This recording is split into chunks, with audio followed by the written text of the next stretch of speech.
Kasi ako kahit ako yung isang magulang so magre-react lang nga pala ako doon sa issue ngayon na nanggagaya. Importante niya magpatuloy lang sa buhay. Meron at meron masasabi talaga yung mga tao. Hi everyone! Sa halip na ayusin ni Boy AC Buluak ang kanyang garantisabog na sasakyan, ay pinili pa niyang magbigay ng comment doon kay Stefano Tria. Sa video na ito ay panoorin natin si Boy AC Buluak na si Ranico, ahente, promoter at ngayon ay susunod sa yapak ni Stefano. Panoorin natin ang video na ito. Nagumpisa ang video sa bait-baitan ni Boy AC Buluak sa pagtatanggol kay Ria upang makalimutan ng mga Pilipino ang mga kakarag-karag na sasakyan ni Boy AC Buluak. So yun, bali magandang umaga sa inyong lahat. So magre-react lang nga pala ako doon sa issue ngayon na nanggagaya. Alam nyo, tas marami pa sinasabi na pinagkakaperahan yung bata. Hindi naman yung ganun. Kasi ako kahit ako yung isang magulang matutuwa ako na makikita ko yung anak ko is nagagawa yung mga ganung bagay. Kasi syempre, hindi lahat ng bata ay kayang gumawa ng ganun. So napapansin ko rin naman mukhang nag-enjoy rin naman yung magulang ng bata. Tapos napakahusay kasi kaya marami talagang iiyak na sabihin ng gagaya. Hindi yun ganun. Kumbaga syempre nag-e-effort din yung mga yun. Bakit naman yung iba, di ba?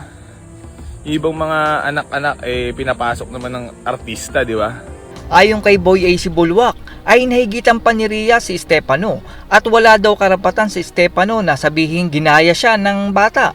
So ayun, napanis lang kayo ng bata kaya nagkaganyan, di ba? Maraming nasasabi yung iba na nanggagaya, pero nagko-content pa rin naman yung bata, nag-e-effort, nag-e-edit sila, di ba? Tsaka walang karapatan tayo na pagsabihan na maraming nanggagaya sa atin, may mga nanggagaya sa atin, di ba? Dito nga sa pagbablog ng sasakyan, marami namang gumaya, di ba? Hindi naman tayo nag-react, Ganun lang yon. So ayun, Bonus na lang daw ang pera ayon kay Boy AC Buluak. Pero isang ipokrito ka, Boy AC Buluak, kung sasabihin mong hindi ka kumikita sa mga content mo. Di ba't sinabi mo na the more bash, the more cash, sabi mo Boy AC Buluak?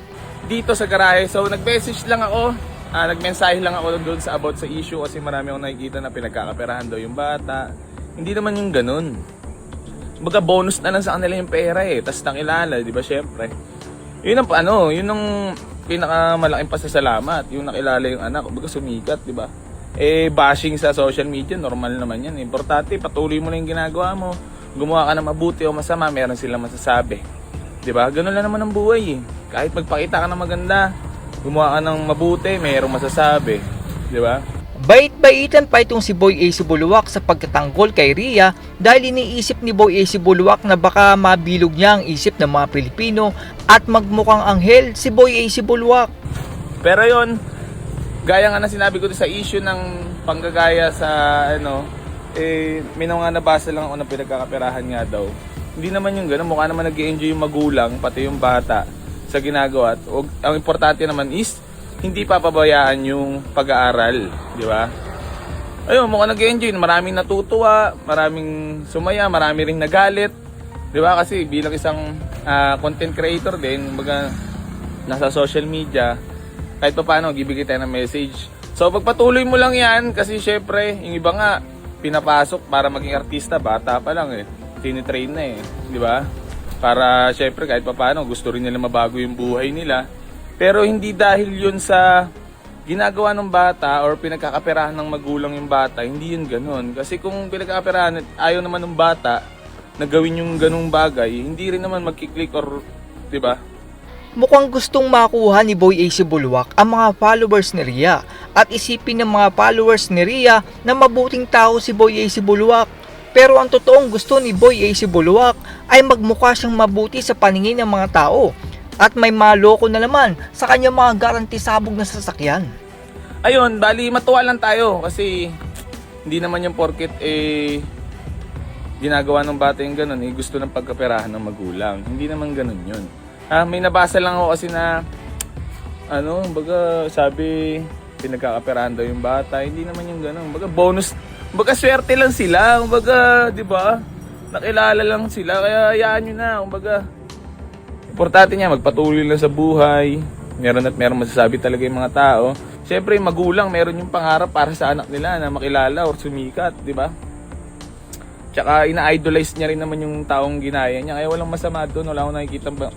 Marami daw gumagaya kay Boy AC Bulwak, pero tinakwil nga siya ng mga buy and sell community dahil nasira ang business nila dahil kay Boy AC Bulwak.